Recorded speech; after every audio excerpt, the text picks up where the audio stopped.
always been very publicity conscious, and of course the centenary will mark the denouement of that idea of the tramway not only as a means of carrying passengers on Blackpool Promenade, which it has done successfully for 100 years, but also as an attraction in itself. And that is the reason I think the tramway has survived, that it is both an efficient passenger carrying concern, and also it is of course a tremendous attraction for the many visitors that come to Blackpool, many of whom are old enough to remember trams in their own towns, and some of whom of course are too young to have ever seen a tram. But the experience of riding on a tram, particularly an open-top tram, is such that the younger generation find them fascinating in themselves. And I think the fascination of the tramway, as well as its efficiency, has really meant that it has survived for 100 years. And so we can safely say that the tramway has not only provided a service in those 100 years, but has also provided a major attraction for Blackpool, and I'm sure it will do so for many, many years to come.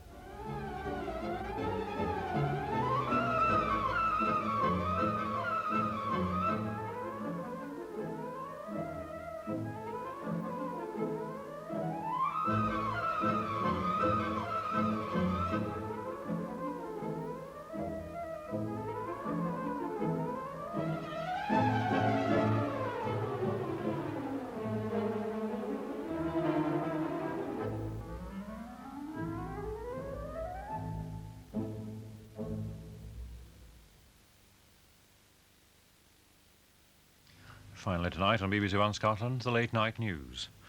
There's been a mortar bomb and gun attack on a police station in West Belfast.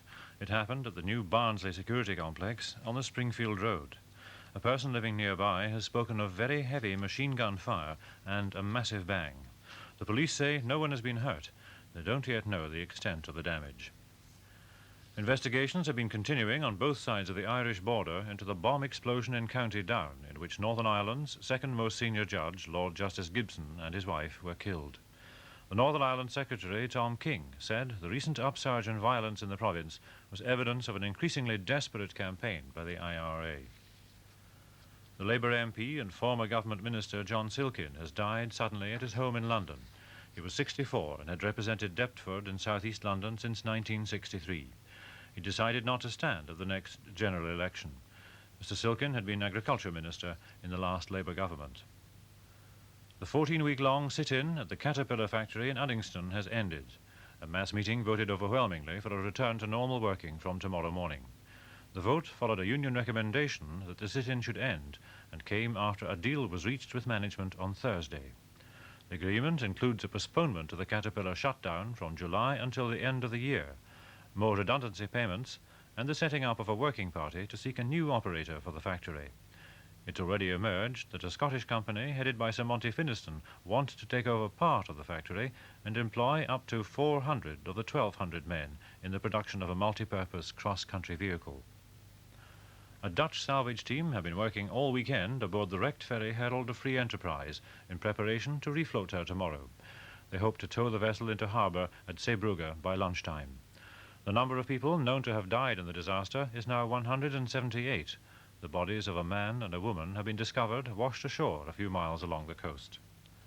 And finally, as most of Britain enjoys the warmest April for 25 years, one amateur weather forecaster has predicted that we're about to have a summer as hot as 1976. Bill Foggett, who lives in North Yorkshire, reckons there are 3 clear signs. Frogs are laying spawn in the middle of his pond, which is the coldest part. Crows are building their nests high in the trees, apparently confident there will be no heavy rain to knock them down. And the cuckoos have arrived early. We'll better see if that prediction's coming into fact with a look at the weather forecast for Scotland for tonight and tomorrow.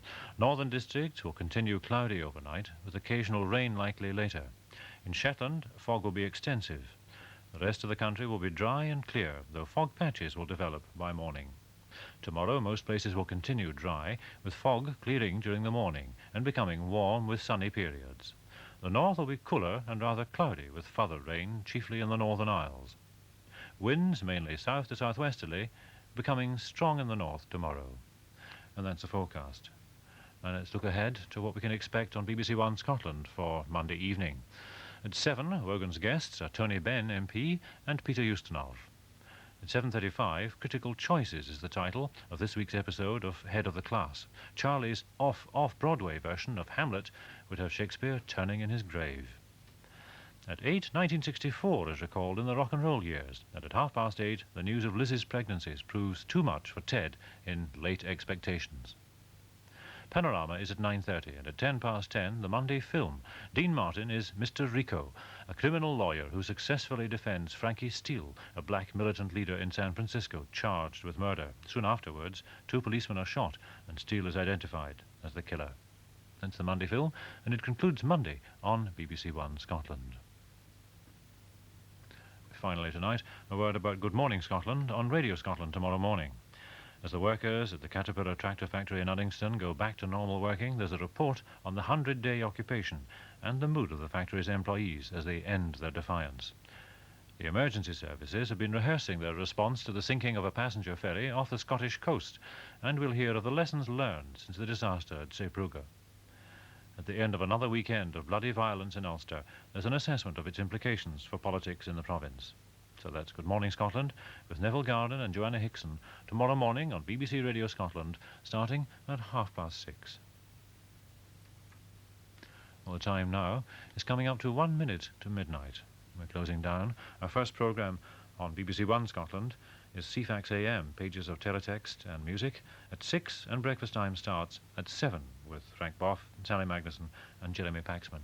And, of course, including as usual a full service of Scottish news, weather and travel information.